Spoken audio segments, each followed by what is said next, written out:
So today I wanted to do a little bit of a story time and talk about some of the effects of the hurricanes that me and my family have experienced over the last, I want to say 15 years or so.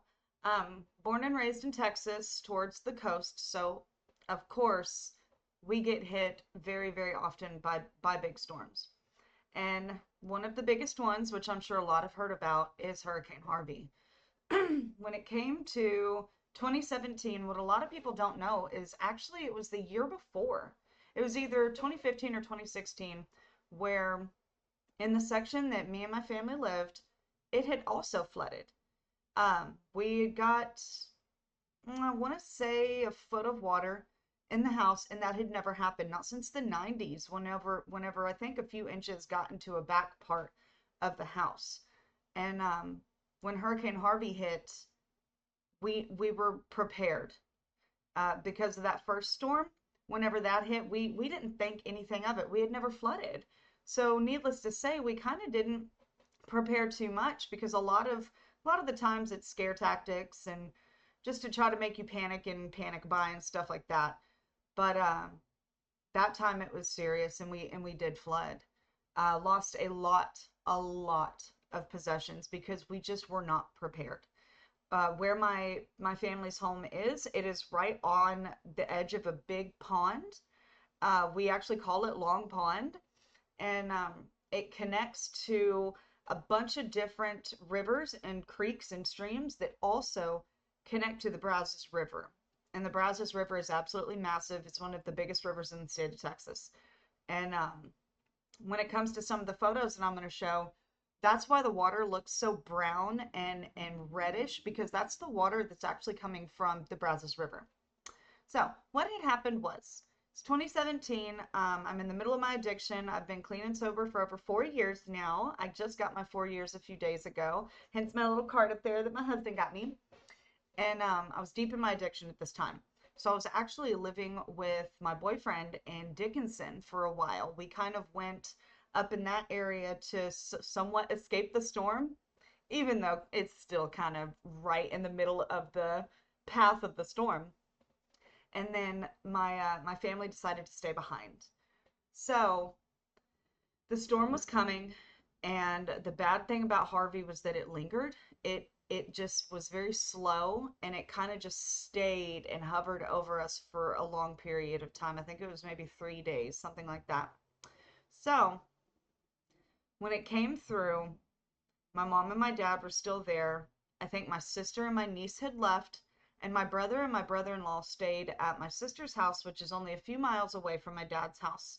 They worked for the water department, so they kind of had to stay. Um, it got so flooded in the area that my brother and my brother-in-law were at that they had to travel by boat. When you stepped out of their house, you had to get into the boat to travel. You couldn't walk.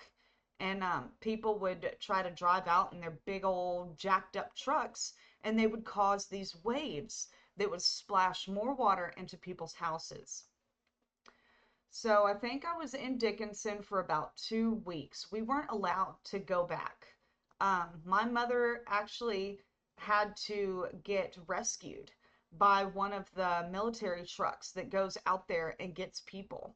My dad, they ended up getting their RV and going to an RV park, trying to escape from the storm from where they were at because it was flooding so bad at my parents' house.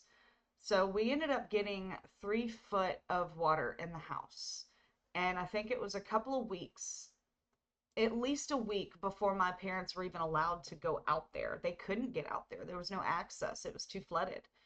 And some of the photos that I do have, I'll pop them up here, of the house shows that the water really did, it went down, and that's how people were able to get out to their houses and access the roads. So of course it's not 3 foot of water in the house at this time, but you can see on the edge of the curtains and stuff some of the stains from, and that's how we knew how much water got into the house, because of the water stains on the wall.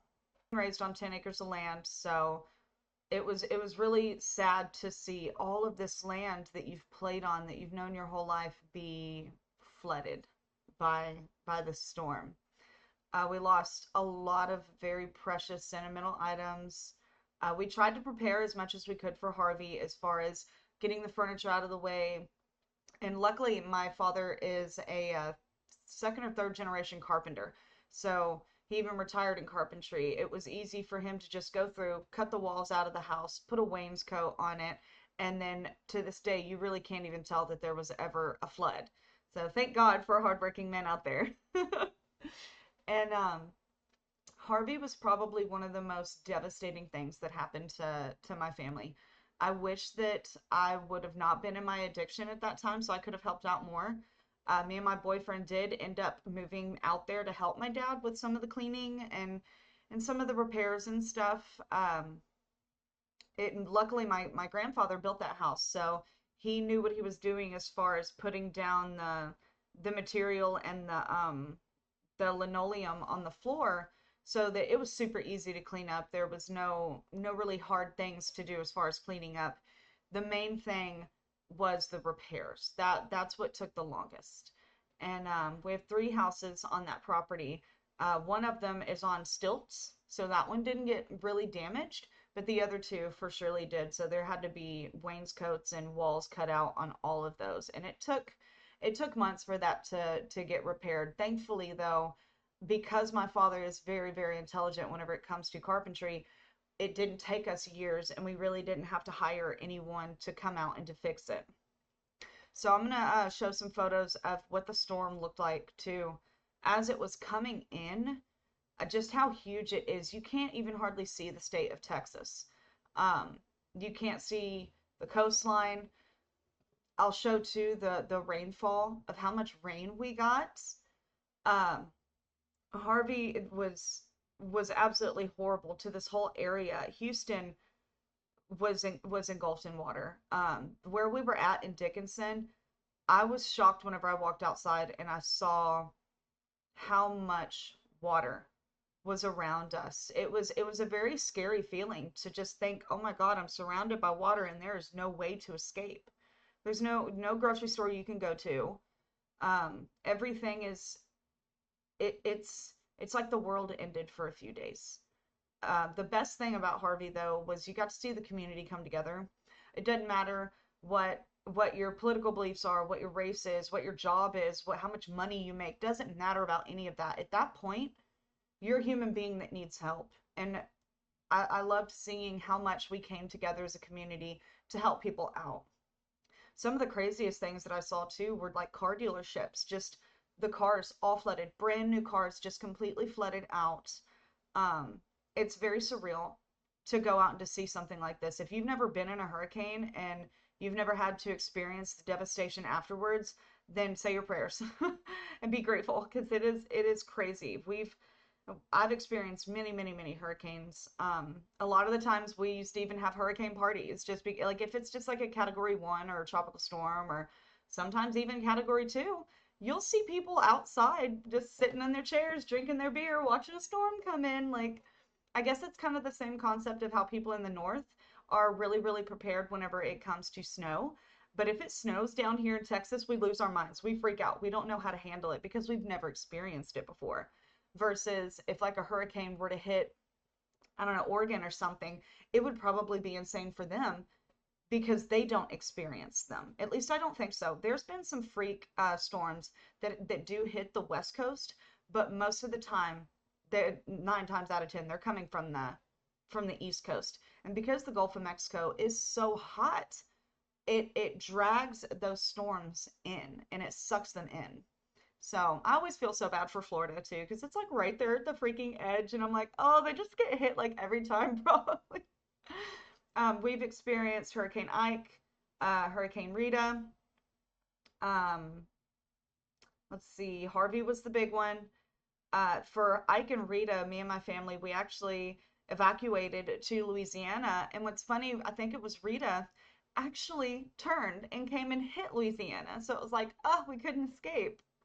It's crazy to be in the process of evacuation as well. Cars are backed up for miles and miles and miles. People are driving insane. They're driving on the shoulder. They're cutting people off. They're driving in the grass. Like it, the world changes when an evacuation is happening and repairs are happening during a hurricane. It's it's a scary feeling. And a lot of people, get hurt, and there's been cases of people that try to drive into water thinking that they can make it and they can't, and they drown in their vehicles.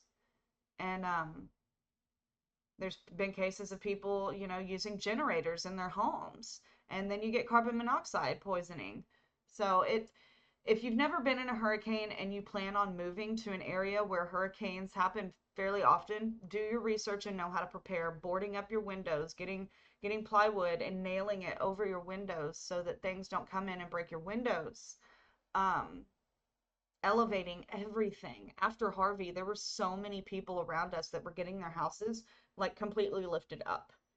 And where we live at, there's always the threat of a flood.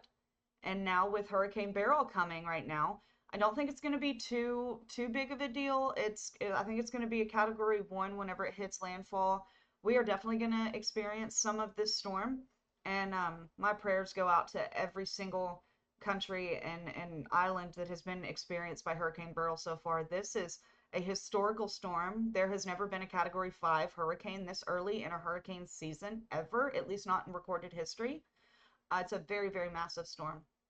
So we thought that it was going to go more towards the south and hit the north part of Mexico, but it looks like there's a storm or a pressure system right there that's pushing the storm up north. So we're going to end up experiencing some of it. But one thing you can't count out as Texans, man, we will prepare and we will be fine. It's nothing that we've not experienced before. It's just part of living here, especially if you're going to live towards I'd say if you're going to live from Austin towards the coast, you're gonna experience hurricanes. And we haven't really had a big storm since Hurricane Harvey. So typically it's about every 5 years that we experience a big storm. So it's 2024 now. Harvey happened in 2017. It's been a while. We have had a few storms come through that were damaging. I think Hurricane Laura was one of them that caused a lot of issues. Um, and my prayers just go out to every single person that gets affected by hurricanes. It is the most devastating thing that can happen when it comes to weather. You have tornadoes. You have there's so many things that could be spit out from a hurricane.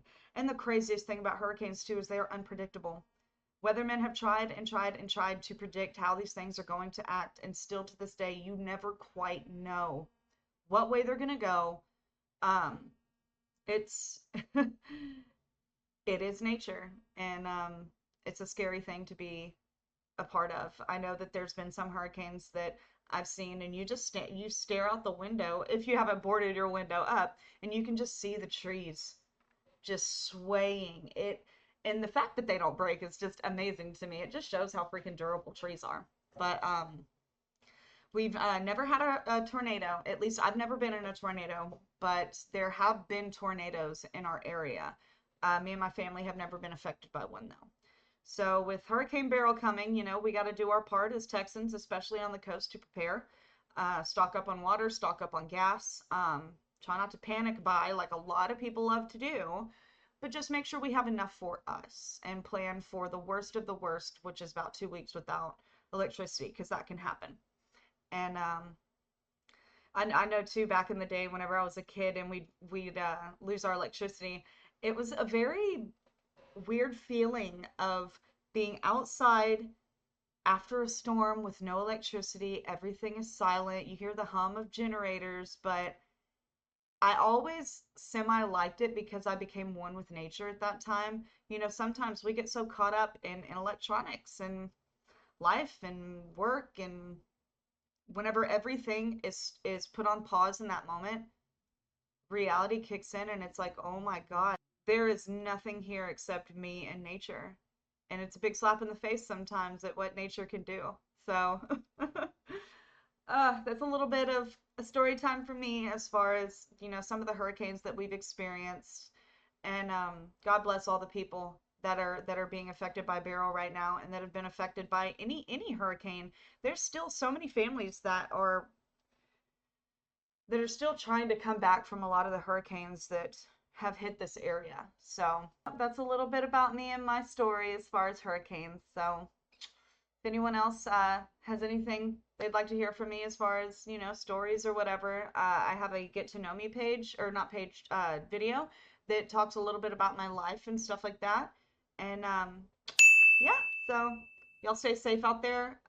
If you are on the coast and could be affected by Beryl, prepare, be smart, leave if you need to. So many people don't leave, and then they get stuck in a position where they have to leave and they can't.